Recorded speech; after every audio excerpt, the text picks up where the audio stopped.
అయస్కాంతానికి దగ్గరగా ఓ ఇనుప వస్తువును తీసుకెళితే ఏమవుతుంది? లటుక్కున అతుక్కుపోతుంది కదా. ఆ తాతయ్య దగ్గరకి తీసుకెళ్ళినా అంతే. అందుకే ఆయన్ని అయస్కాంత మనిషి అనేవారు అంతా.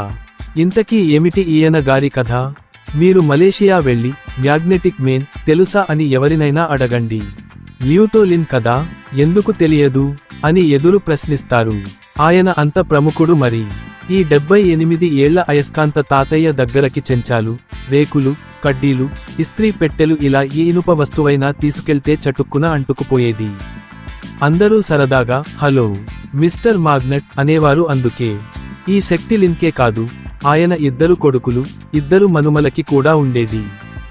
చెంచాలే కాదు, 36 కిలోల బరువున్న ఇనుప వస్తువులు కూడా ఆయనకి అతుక్కుని ఊడివచ్చేవి కాదు.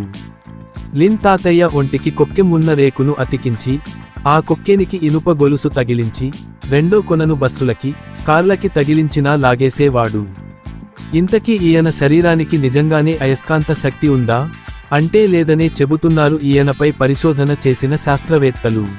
ఈయన శరీరానికి ఇనుప వస్తువుల్ని పీల్చుకునే గుణం ఉండేదట. లిన్ తాతయ్య మంచివాడు కూడా. తనకున్న ఈ శక్తితో ప్రదర్శనలు చేసి ఆ డబ్బుని బడుగులకి విరాళంగా ఇచ్చేవాడు. మరి 31 మార్చ్ 1930న మలేషియాలో పుట్టిన ఈ తాతయ్య 9 ఏప్రిల్ 2013న 83 సంవత్సరాల వయస్సులో చనిపోయారు.